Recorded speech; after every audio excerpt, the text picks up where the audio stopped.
Avui s'ha celebrat el Dia Mundial Sense Tabac amb l'enduriment de la llei antitabac sobre la taula. 27 centres sanitaris de la nostra comarca han informat els seus pacients sobre els perills del tabac. A Mollet, el CAP Planellador té l'única unitat de tabaquisme de la nostra comarca, una unitat on l'any passat van ser ateses gairebé 200 persones. Aquest establiment del barri de la Planellador de Mollet és un dels que aquest dilluns s'ha adherit a la celebració del Dia Mundial Sense Tabac. Durant diverses hores no s'hi pot fumar. Estaremos toda la tarde sin tabaco y de hecho ya participamos un poco en la medida de que el bar no es que haya prohibido dejar de fumar, pero tenemos dos comedores, con lo cual el comedor de arriba, pues la gente lo mantiene sin fumar, la gente que no fuma se queda arriba y la gente que fuma se queda aquí abajo. Són diversos els establiments de la comarca que s'hi han afegit, aquest any per primera vegada. D'altra banda, 27 centres de salut de la comarca han instal·lat parades informatives sobre els perills del tabac. Unes taules on s'han fet proves de capacitat pulmonar i consells per deixar de fumar, com aquests al CAP Planellador de Mollet. Aquest centre de salut disposa de l'única unitat especialitzada en deshabituació tabàquica de la comarca, una unitat de referència per on l'any 2009 van passar gairebé 200 persones. Des d'aquí s'estudia com van evolucionant els usos del tabac. Cada vegada es fuma abans, i igual els homes que les dones. Fa molts anys que estan fent primer d'ESO, aquests nens ja fumen, i a tercer d'ESO el 85% dels amics fumen. Això què vol dir? Que quan ja tens 13-14 anys el que tu fas és imitar els teus iguals. Per tant, si el 85% dels seus amics fumen, vol dir que en el decurs de res, de mesos, ells segurament també fumaran. Per això la prevenció és important, però un cop que es comença a fumar, també ho és poder deixar-ho sense grans complicacions. L'angoixa és el principal temor, perquè qui vol deixar de fumar creu que és molt difícil. El que s'intenta des de la unitat és desangoixar aquesta actitud, no? És dir, perquè amb angoixa no se'n va enlloc. Doncs el que intentem és minvar aquesta angoixa i a partir d'aquí anar treballant. No és que costi molt deixar de fumar, però sí que s'ha de tenir, tota una sèrie de variables favorables i el que intentem des de la unitat i des de tot el servei mèdic i d'infermeria és donar tot aquest suport el més ampli possible. I és que deixar de fumar també pot convertir-se en un plaer. De fet, els exfumadors no es penedeixen. Em va costar una mica, tot i que no era una gran fumadora, però sí que em va costar una miqueta. Però el cert és que estic molt millor i estic molt contenta de que realment, del que he aconseguit i espero no tornar, la veritat. L'enduriment de la llei antitabac provoca diversitat d'opinions. Es vol prohibir fumar a bars, restaurants, discoteques i altres espais on encara està permès. Muy bien, porque donde trabajo está la ley, como decimos, de hace tiempo de que no tienen que fumar y fuman en los despachos y me parece muy bien que lo quiten, por lo menos los trabajos, los sitios así cerrados, los restaurantes, me parece muy bien. Molt bé, perquè a mi em molesta tot. Ara com he compost sento el fum, me molesta. Jo comprenc que, clar, és molt mentalitzar-se la gent, per això és més que res d'aquí. Home, la veritat és que ara en aquests moments, i en la posició que em trobo bé, perquè la realitat és que ara que estic a l'altra banda, és cert que a vegades em molesta una mica. Però sí que també és cert que potser tindria que haver un espai per la gent que volgués continuar fumant, perquè penso que la llibertat davant de tot i, que realment cada un crec que ha de fer el que vulgui. No ho trobo bé. El que no vulgui, doncs que no vagi. Escolta, les coses clares. No n'hi ha puestos que es pot i puestos que no es pot. Doncs ja està, així ja tenim repartits per uns i per altres. Jo als puestos on no puc fumar, doncs entraré i no fumaré. Però als puestos que es pugui fumar, doncs si el que entra i no vol fumar, doncs que no entri. Ho sento. Mal, porque si yo tengo ganas de fumar, pues tendría que fumar en cualquier lado. Es como si nos pusieran una pistola y tú no fumas. Lo veo como obligado, o sea, impuesto. D'altra banda, l'Hospital General de Granollers ha anunciat que a partir del mes de setembre es prohibeix fumar en tot el recinte del centre, també a l'exterior. La normativa afectarà tant treballadors com usuaris i persegueix un hospital 100% lliure de fum.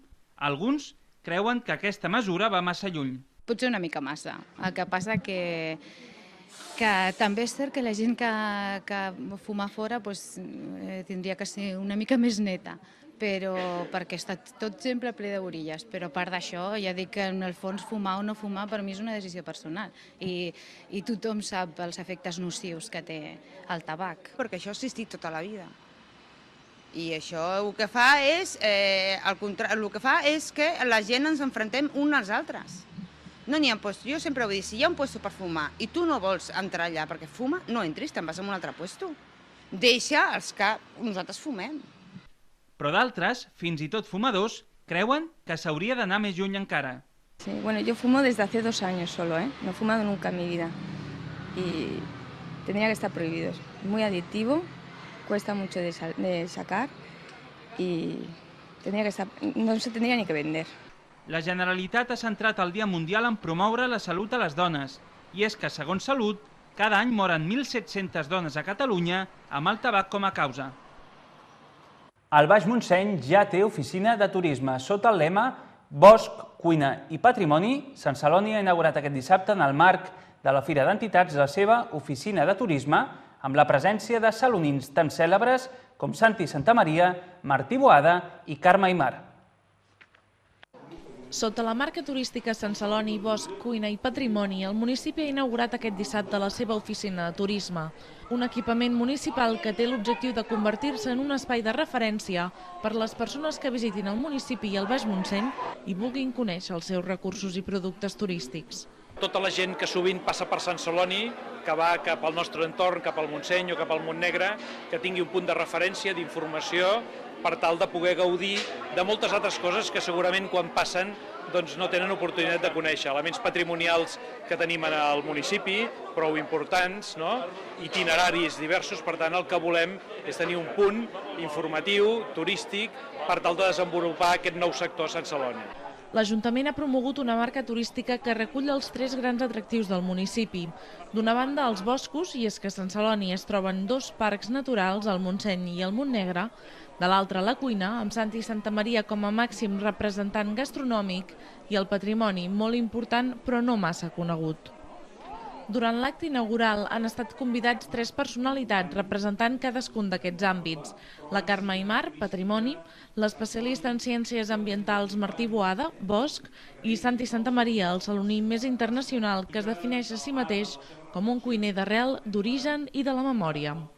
És un dels boscos mediterranis més ben representats. Té pràcticament unes 1.400 espècies de plantes. Si ens fem una idea, Anglaterra, per exemple, en té 1.200. Per tant, tenim una biodiversitat altíssima i això és molt important de posar-ho en valor. En un context de crisi ambiental com l'actual, és un element que marca un territori molt ric. Tot aquest pòsit cultural, tot aquest petit patrimoni que d'alguna manera hem tingut la sort d'heredar, això ha format part essencial en el moment de desenvolupar una recepta, en el moment de tractar un producte.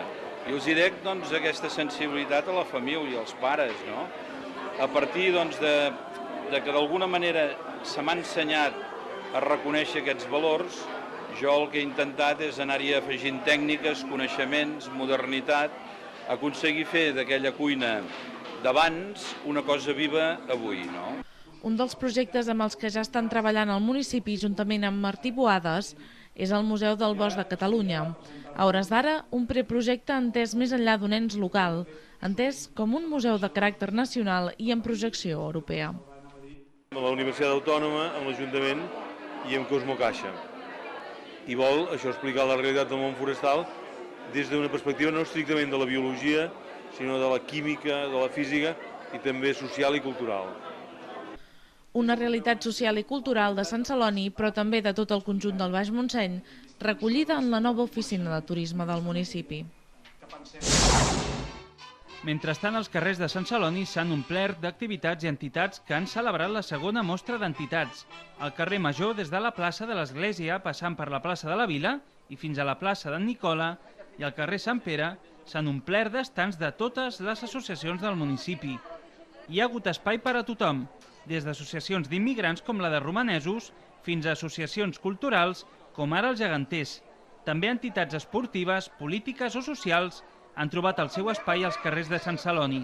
organitzacions ciutadanes en conjunt que han tingut l'oportunitat de donar-se a conèixer a la gent i mostrar què fan i com s'organitzen. Segons el regidor de Cultura del municipi, Jordi Cuminal, aquesta mostra d'entitats té un doble objectiu: augmentar el grau de coneixement que la ciutadania té del teixit associatiu i alhora augmentar la seva implicació.